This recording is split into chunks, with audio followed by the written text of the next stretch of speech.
Now available in paperback and Kindle, All About Marilyn. Learn all about the struggles of a faded former teen sitcom star in this absolutely fabulous 5-star screenplay. Get All About Marilyn in paperback and Kindle on Amazon.com today. Ever since its inception, the MeToo movement has tried to make black men the face of sexual predation. And every time your mainstream media and the white men who control it tried to make black men the face of sexual predation, white women would go out here and make an allegation against a white man of sexual assault or sexual harassment or sexual violence that would wind up changing the entire narrative they were trying to push. Now, the latest white man to have to deal with an allegation of sexual assault and sexual violence is actor Chris Noth. Now, your Chris Noth was known as playing Mr. Big in HBO's Sex and the City back in the 2000s, and now that the show is rebooting with a revival called And Just Like That, we are now seeing two women now come out here with allegations against him of sexual assault and sexual violence that took place 10 years apart. And what I'm seeing here is as the Me Too movement is fading out, is these allegations against white men are staying in frame.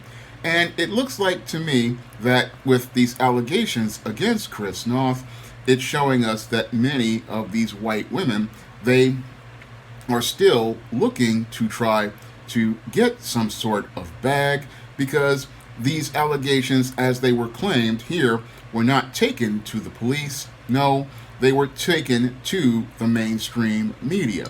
Now, if there was an alleged assault or sexual violence, I would think that these women could easily go to the police and file a police report.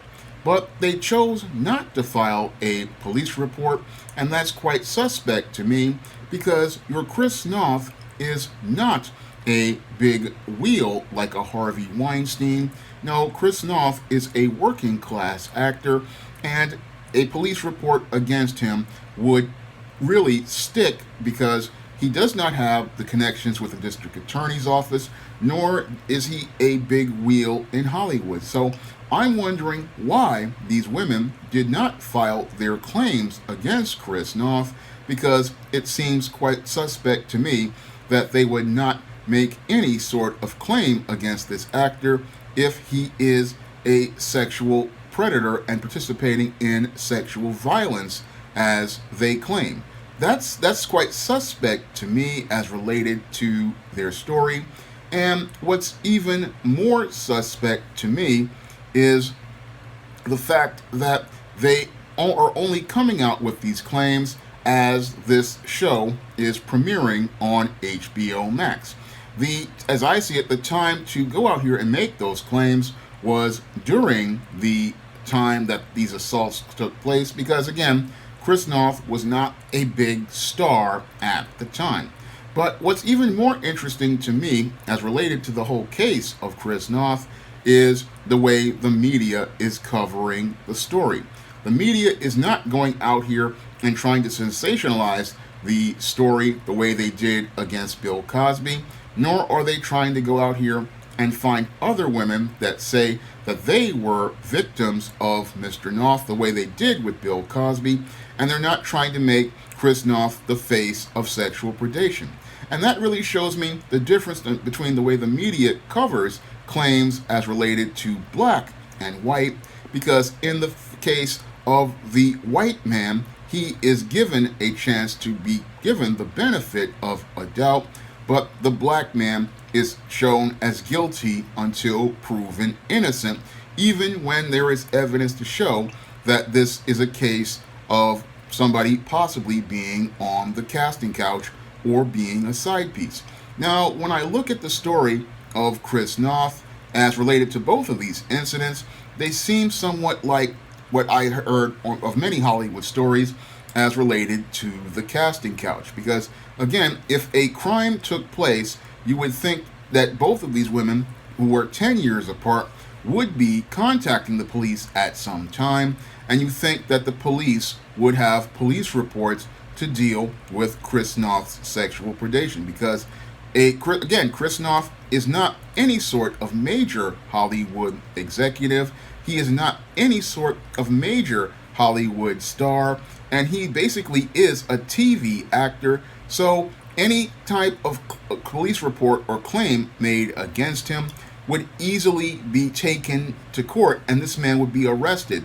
And you would think that these women would have wanted to go out here and be able to get this sexual predator off the street, as they allege, but they only come out when the show is about to premiere. And again, that is a suspect thing for me, because you would think you would want to get a sexual predator off the streets, but I don't know if that what's going on here as related to this whole case, but it just really does not have that whole case of fact as related to the evidence. Now, when I look at this case, it reminds me so much of what happened over the course of the Me Too movement with after Roger Ailes gave Gretchen Carlson over $20 million. Now, after Gretchen Carlson got that over $20 million, the hypergamy of white women wound up kicking in.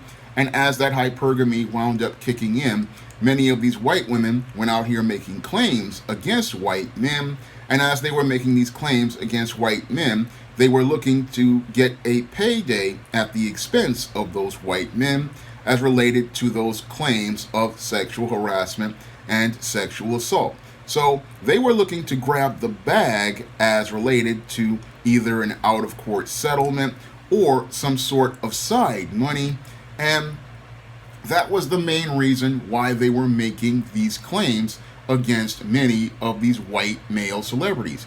Many of these white male celebrities were eager to give them that bag so that they could get these women out of their way, so that people would not know about their indiscretions on the casting couch, or the fact that many of these married men had many of these women as side pieces. And that's what I think happened here after reading over the story of Chris Noth, that here we have in the last dying days of Me Too, another white woman making claims against a white man, but it shows how much the Me Too movement has failed as related to trying to make black men the face of sexual predation, because every time they tried to make black men the face of sexual predation, oftentimes you would have your white women looking to get a payday from either a major movie studio, a production company, or an actor come out here and make an allegation against a white man. And as they made those allegations against some of the most powerful white men in Hollywood, they had to abandon the entire narrative of Me Too.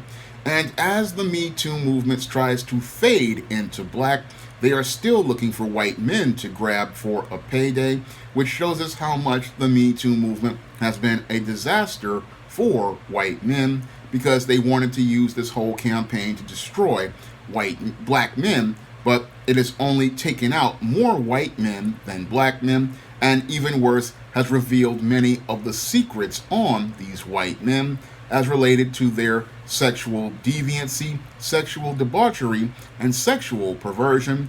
And that is one of the main reasons why they had to abandon the Me Too movement, because they were getting included, and not only were they getting included, their perversions and sexual deviancy were being revealed to the world. So this allegations against Chris Noth, yes, he may be innocent until proven guilty, but it proves that women are still coming out here and making claims against white men, and now they're creating a paradigm where they're looking for a payday at these white men's expense.